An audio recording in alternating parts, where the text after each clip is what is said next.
سردیوں کے لیے تو لڑکیاں دعا مانگتی اللہ جلدی سردیاں ہیں. کیوں؟ معلوم ہے کیوں؟ کیونکہ گرمیوں میں موبائل نہیں چلا پاتی ہیں, سردیوں میں کمبل ڈالا اندر اندر چل رہے ہیں, اندر سردیوں کی دعائیں مانگی جاتی ہیں. ایسی لڑکیاں بھاگیں گی نہیں تو اور کیا ہوگا. ابھی تم سوچ رہے ہو کہ مولانا کیا کریں, ابھی کچھ دن دیکھیے, ابھی اگر اب پھر یہ ہم ڈاکٹر کے محتاج ہیں کہ وہ ہمارا علاج کرے, تو ڈاکٹر ہمارا بھی محتاج ہے کہ وہ ہم سے اس کے بدلے میں اس کی قیمت لے.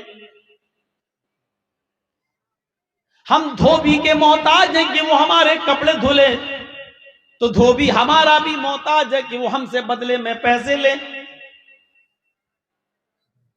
اس جلسے میں باہر میلہ لگا ہے, اشیاء خورد و نوش کی چیزیں بک رہی ہیں, کھانے پینے کی چیزیں اشیاء خورد و نوش بیچی جا رہی ہیں, کھانے پینے کی چیزیں بک رہی ہیں. ان چیزوں کے بیچنے والے ہمارے محتاج ہیں کہ ہم سے پیسے لیں, اور ہم ان کے محتاج ہیں کہ یہ پیسہ لیں اور ہمیں یہ کھانے پینے کی چیزیں دیں. یہ دنیا کا اصول ہے. لیکن یہاں آ کر اصول چینج ہو جاتا ہے, یہاں آ کر اصول بدل جاتا ہے. ہم سورج کے محتاج ہیں لیکن سورج ہمارا ذرہ برابر محتاج نظر نہیں آتا. ہم چاند کے محتاج ہیں لیکن چاند ہمارا محتاج نظر نہیں آتا. ہم آسمان سے موسلادھار ہونے والی بارش کے محتاج ہیں لیکن بارش ہماری ذرہ برابر محتاج نہیں ہے. دنیا کا اصول ہے, آپ کو کوئی چیز دی جاتی ہے تو اس پر ٹیکس لیا جاتا ہے. ہمارے گھروں میں بجلی لگی ہے, اگر ہم روشنی جلاتے ہیں, بلب جلاتے ہیں, پنکھا چلاتے ہیں, تو ہمیں اس کا ٹیکس ریڈنگ کی شکل میں, بجلی کی ریڈنگ کی شکل میں دینا پڑتا ہے. ہم اگر ہوا لیتے ہیں, ایئر کنڈیشن چلاتے ہیں, تو اس کا ٹیکس ہمیں بجلی کے بل کو بھرنے کی شکل میں دینا پڑتا ہے. ہم یہاں اصول دیکھیں اور ضابطے دیکھیں, ہم جو چیز بھی وصول کر رہے ہیں اس کا ٹیکس دینا پڑ رہا ہے. اگر ہم گورنمنٹ سے اپنے کھیتوں میں پانی لیتے ہیں تو وہ گھنٹے کے حساب سے اس پر ہم سے ٹیکس لیتی ہے. لیکن یہاں اصولوں میں چینج نظر آتا ہے. ہم سورج کی روشنی کے محتاج ہیں لیکن اللہ رب العالمین نے ہمیں آج تک بل نہیں بھیجا. اللہ رب العالمین نے آج تک ہمیں بل نہیں دیا کہ تم نے سورج کی اتنی روشنی سے یہ کام کیا, دن کے اجالے میں اتنا کام کیا, تم ہمیں اتنا اتنا بل دو, اتنا اتنا ٹیکس دو. ہم ایئر کنڈیشن کی ہوا لیتے ہیں تو ٹیکس دیتے ہیں, پنکھے چلاتے ہیں تو ٹیکس دیتے ہیں, لیکن اللہ نے جو ہوا چلائی آج تک اس نے ہم سے ٹیکس نہیں مانگا. ہم گورنمنٹ کو پانی کا پیسہ دیتے جو ہمارے کھیت میں دیتی ہے گھنٹے کے حساب سے, لیکن اللہ نے جب بارش برسائی تو آج تک اس نے ٹیکس نہیں مانگا.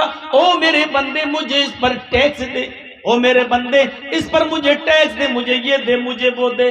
آج تک اس نے ٹیکس نہیں مانگا تو صرف اتنا مانگا, او میرے بندے میری ان تمام نعمتوں کے بدلے میں بس تو اتنا کر دے کہ وَمَا خَلَقْتُ الْجِنَّ وَالْإِنسَ إِلَّا لِيَعْبُدُونَ. اپنی تخلیق کا مقصد سمجھ لے. میرے گھر میں چلا جا, کچی زمین پر اپنا ماتھا ٹیک کر اپنی ناک رگڑ دے تاکہ مجھے یقین ہو جائے کہ میرے بندے نے میری غلامی کا توق اپنے گلے میں ڈال دیا اور مجھ کو مالک مان لیا. میرے بندے نے مجھے اپنا احکم الحاکمین مان لیا اور میرے سامنے اس نے سجدے میں سر رکھ کر اپنی ناک رگڑ دی, اپنا ماتھا پیش کر دیا. یعنی اس نے اپنے آپ کو ذلیل بنا لیا اور مجھے عزیز بنا لیا. میرے بندے اتنا کر دے میرے لیے.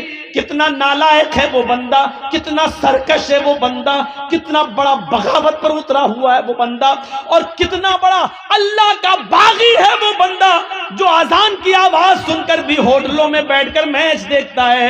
کتنا بڑا شیطان ہوا وہ بندہ جو اذان کی آواز سننے کے بعد کیرم بورڈ کھیل رہا ہے.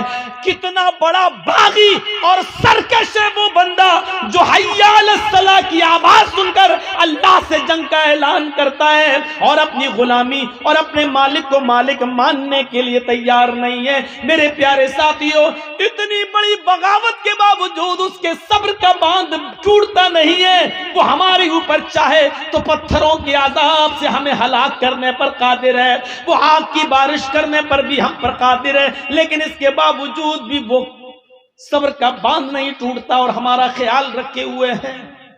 اندازہ لگائیے آپ اور سوچئے کہ ہم کتنی بڑی بغاوت پر اترے ہوئے ہیں، اور اس کے باوجود 70 سال کے ایک مریض کو ہارٹ کی بیماری ہوتی ہے، ڈاکٹر نے ایکو کروایا، ہارٹ کی جانچ کروائی، اور کروانے کے بعد اس نے کہہ دیا کہ تمہارے ہارٹ کا آپریشن ہوگا۔ اس نے آپریشن کر دیا، آپریشن کامیاب ہو گیا۔ جب ایک ڈاکٹر اس 70 سال کے بزرگ کے پاس جاتا ہے تو اس کو 8 لاکھ روپے کا بل پکڑا دیتا ہے، لیجئے آپ کے ہارٹ کے آپریشن میں یہ خرچہ آیا ہے۔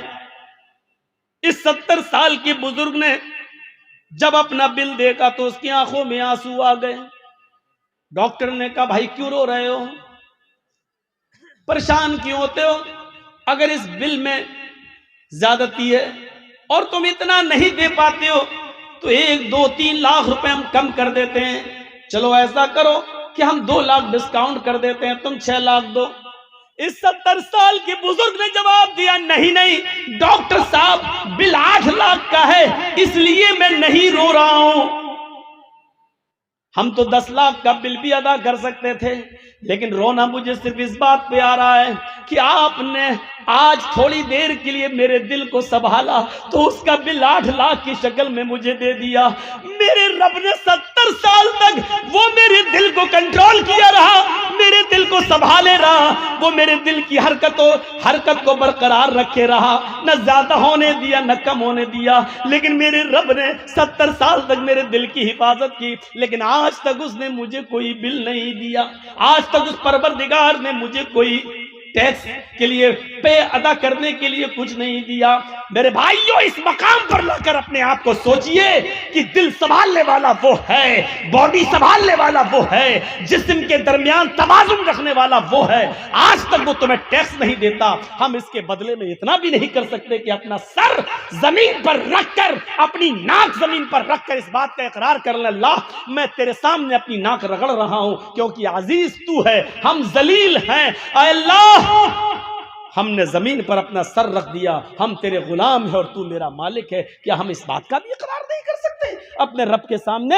یہ ہمیں اور آپ کو سوچنا پڑے گا، ہمیں اور آپ کو اس چیز کی طرف غور کرنا پڑے گا کہ اب اللہ کی کتنی بڑی نعمتوں کے پانے کے باوجود ہم اس کا حق ادا نہیں کر پا رہے۔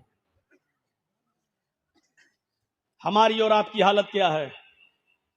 جرجیت صاحب سے کسی کی لڑائی ہو گئی، آج جرجیت صاحب کے بیٹے کی شادی ہے، وہ میرا دشمن ہے، ہم اس کو نہیں بلائیں گے، چل شادی ہو گئی، پڑوسی کو پوچھا تک نہیں۔ ہمارے بیٹے کی شادی میں وہی آئے گا جو میرا مرید ہوگا، میرا دوست ہوگا۔ جرجیت صاحب نے اپنے دوستوں کی لسٹ بنائی اور شادی اپنے بیٹے کی، سارے دوستوں کو بلایا، لیکن ایک بھی دشمن نہیں آیا۔ بلایا ہی نہیں تو آئے گا کیوں؟ یہ چھوٹا بڑا ہم سوچ سکتے ہیں، یہ دشمنی ہماری ہو سکتی ہے، ہم اپنے دشمن کو دیکھنا گوارا نہیں کرتے، ہم اپنے دشمن کو اپنے دسترخوان پر بٹھانا گوارا نہیں کرتے، لیکن ذرا رب کی رحمت پر